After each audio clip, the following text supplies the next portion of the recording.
राम राम। जय माँ भारती, जय हिंदुस्तान। आप सभी का मेरे YouTube चैनल सत्य साक्षात्कार में हार्दिक अभिनंदन एवं स्वागत है। आप सब इतना मेरा समर्थन कर रहे हैं जिससे मैं इतना अभिभूत हूं और कोशिश कर रहा हूं लगातार कि मैं अपने इस चैनल के माध्यम से हमेशा निष्पक्ष बना रहूं और जो सत्य है या जो सही लगता है उसी को आप सबके सामने विश्लेषण के रूप में, आकलन के रूप में, समीक्षा के रूप में लेके आऊं। आज भारतीय जनता पार्टी के छत्तीसगढ़ के संगठन का जो खेल चल रहा है मुट्ठी भर के लोगों के द्वारा, मुट्ठी भर, इसमें पूरी पार्टी नहीं है, ध्यान रखना। और अगर भारतीय जनता पार्टी की सत्ता जाती है, लोकप्रिय मुख्यमंत्री, आदिवासी लोकप्रिय नेता विष्णुदेव साय जी के अच्छे कामों के कारण भी अगर ये सत्ता जाती है तो मान के चलिएगा आप, ये मेरा अपना एक समीक्षा है जो मैं देख रहा हूं लगातार 1.25 सालों में। ये संगठन के 2-4 जो नेता है ना, ये संगठन को तो बर्बाद कर ही रहे हैं। बताता हूं, एकदम सटीक उदाहरण से बताऊंगा, एक शब्द गलत नहीं बोलूंगा, पूरी कोशिश करूंगा कि मैं सत्य ही बोलूं, सच ही बोलूं और उदाहरण सहित आपको बताऊं कि कैसे संगठन के नेता, ऊपर वाले टॉप छत्तीसगढ़ के, और 2-3 लोग, 4 लोग, ये मुट्ठी भर लोग कैसे पार्टी को चला रहे हैं, कैसे अच्छे लोगों के साथ अत्याचार अन्याय कर रहे हैं। पहला सबसे बड़ा यहीं से शुरू करता हूं मैं। 2 बार के विधायक और आज उनकी पत्नी सिद्धनाथ पैकरा जी संसदीय सचिव और उनकी पत्नी उदेश्वरी पैकरा जी अभी एमएलए, 3 बार विधायक को पार्टी ने, संगठन के ये 2-4 लोगों ने निष्कासित कर दिया। क्यों? ये जिला पंचायत लड़े, चुनाव लड़े, जीते, उसके बाद जिला पंचायत अध्यक्ष की बारी आई तो ये कहा जाता है इनके लोगों के द्वारा या इनके द्वारा कुछ लोगों को बताया गया कि इन्होंने पवन साय जी को फोन किया कि मैं जिला पंचायत अध्यक्ष बनना चाहता हूं। पवन साय जी ने बड़ा नियम की बात कही, सुनने में आपको अच्छा लगेगा लेकिन समझने में बहुत खराब लगेगा। सुनने में अच्छा लगेगा, समझने में बहुत खराब लगेगा कि आपकी पत्नी एमएलए हैं तो आप जिला पंचायत अध्यक्ष कैसे बनिएगा। सरगुजा की बोली में थोड़ा सा ले आता हूं बीच में। तो उन्होंने कहा क्यों, नेताम जी एमएलए थे, रामविचार नेताम जी, उनकी पत्नी पुष्पा नेताम जी जिला पंचायत अध्यक्ष 2 बार कैसे बन गई? कोई जवाब नहीं। इन्होंने चुनाव लड़ा, हार गए, कोई दिक्कत नहीं। पार्टी ने पूरी ताकत झोंकी, लोगों को लगा कि भैया भी 3.5 साल सत्ता है, मलाई खाने को मिलेगा, तो इसलिए सत्ता के साथ रहा जाए, निष्कासित कर दिए गए। जबकि जिस ग्राउंड पे उनको धमकाया गया या मना किया गया वो ग्राउंड पहले से मौजूद था कि रामविचार नेताम जी एमएलए थे, मंत्री थे और उनकी पत्नी एक बार सरगुजा से और एक बार बलरामपुर से जिला पंचायत की अध्यक्ष बनी, यहां तक उनकी बेटी भी जिला पंचायत अध्यक्ष बनी। अब आइए नीचे, रामसेवक पैकरा जी 2 लोगों को चुनाव लड़ाते हैं, अपनी पत्नी को अधिकृत और अपने बेटे को। बताइए आप, बेटा के खिलाफ, पत्नी के खिलाफ आरएसएस के कार्यकर्ता लड़ रहे थे, बाबूलाल जी, लेकिन नाम में थोड़ा सा मिस्टेक करूंगा, माफ करना आप, लेकिन जो बोल रहा हूं सत्य है। आप पॉइंट्स पे रहना, मुद्दों पे टिके रहना। पत्नी चुनाव हार जाती है अधिकृत होने के बाद और बेटा चुनाव जीत जाता है। और जब बेटा जीतता है वहां पे देखिए किसी को अधिकृत नहीं किए। 2 लोग चुनाव लड़े, पार्टी ने वहां मना नहीं किया, पवन साय जी वहां मना नहीं किए और अधिकृत चुनाव लड़ने वाली पत्नी चुनाव हार जाती है। ठीक रेणुका सिंह जी की बेटी चुनाव लड़ती है, भारी मतों से जीतती है और अधिकृत भाजपा के प्रत्याशी को चुनाव हराती है और तुलेश्वर सिंह के बेटे को चुनाव हराती है, लेकिन रेणुका सिंह की बेटी को अधिकृत नहीं किए। आप देखते जाइए आप। उसके बाद ये तो हो गया रेणुका सिंह। कद्दावर और आदिवासी नेता शिव प्रताप सिंह जी की बहू को पार्टी अधिकृत नहीं करती है। अब आइए आप कोरिया में जिला पंचायत अध्यक्ष का चुनाव होता है।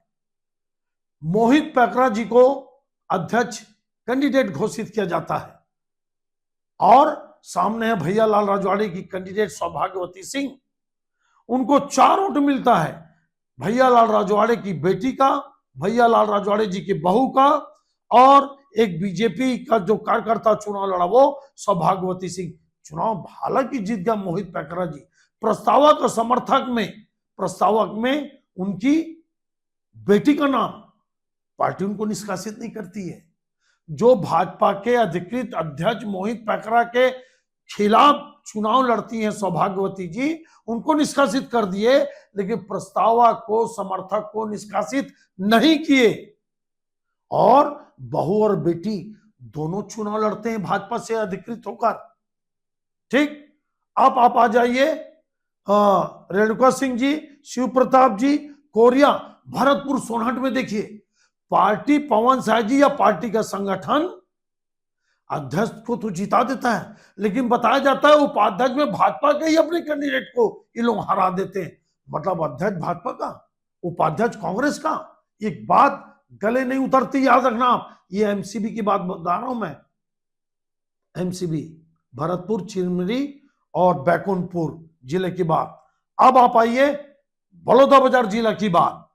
बलौदाबाजार जिला में जिला पंचायत अध्यक्ष जो अधिकृत नहीं था उसको बनाते हैं, जिला पंचायत उपाध्यक्ष जो अधिकृत हैं, जो अधिकृत नहीं थे प्रत्याशी, उनको बनाते हैं। हालांकि आपको एक बात बता दूं मैं, नियम में, भारतीय जनता पार्टी के नियम में कहीं नहीं लिखा है कि पंचायती राज के चुनाव में जहां भाजपा का सिंबल है वहां पर पार्टी किसी भी तरह का अनुशासन का पालन करवाएगी या करेगी या पार्टी के कार्यकर्ताओं के खिलाफ एक्शन लेगी।